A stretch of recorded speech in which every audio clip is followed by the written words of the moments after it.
Queria aproveitar que eu tô entre uma consulta e outra para mostrar um negócio para vocês. Quando a gente fala que emagrecer não é um processo simples e não é reducionista a ponto de só fazer dieta e fazer atividade física para poder emagrecer, eu vou mostrar isso para vocês na prática aqui no livro de clínica médica, como que funciona o mecanismo, bem resumidamente, a fisiopatologia da obesidade, para vocês verem como é complexo e como é difícil realmente a gente conseguir orquestrar tudo isso para que a gente tenha uma perda de peso que seja efetiva e que seja sustentável a longo prazo. Isso aqui são apenas alguns comunicadores que a gente tem no nosso organismo que faz comunicação do nosso estado de fome, do nosso estado de saciedade. É muito mais complexo. A gente tem vários neurônios que se comunicam, que são os neurônios orexígenos, que são os neurônios que dão fome. A gente tem os anorexígenos, que são os neurônios que dão saciedade, e várias formas deles se comunicarem entre eles. A gente precisa, na verdade, entrar num equilíbrio entre essas duas esferas, o que geralmente é muito difícil. A gente tem dois hormônios que são muito importantes, que é a grelina, a leptina. A insulina entra ali como um regulador osmótico, né, do açúcar no sangue. A grelina vai ser o hormônio que dá fome. Então, quando os níveis de grelina estão aumentados, a gente sente fome.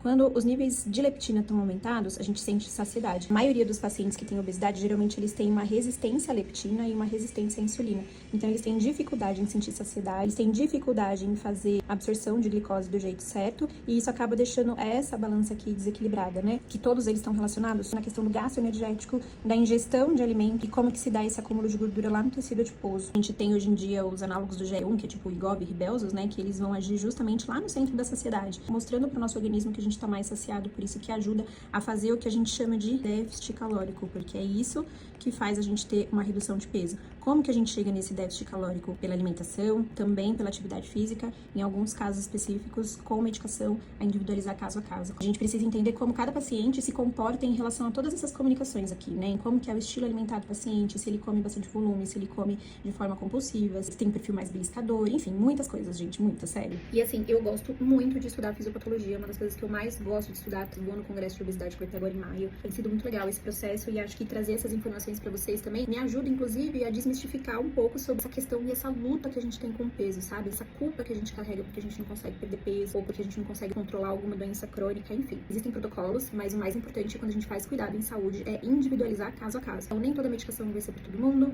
nem todo mundo precisa de medicação. Para mim, a principal diretriz pro meu tipo de atendimento, para os pacientes que eu gosto de atender, é que a demanda tem que partir do paciente. Eu nunca falo para os pacientes que eles precisam emagrecer. Eu acho que eu sempre abordo as coisas de uma forma muito didática e eu sempre pergunto se a questão do peso é realmente uma questão para o paciente no cuidado em saúde. E acho que à medida que a gente vai conversando, as demandas vão surgindo e a forma de cuidar que eu aplico com cada paciente vai se definindo, sabe? Individualizar caso a caso, ver qual que é a demanda de cada paciente, qual que é a melhor rota a pegar com o paciente, qual que é o melhor plano terapêutico que eu vou estabelecer com esse paciente. Se vocês tiverem dúvidas em relação a isso, vou deixar uma caixinha aqui para responder para vocês, tá bom?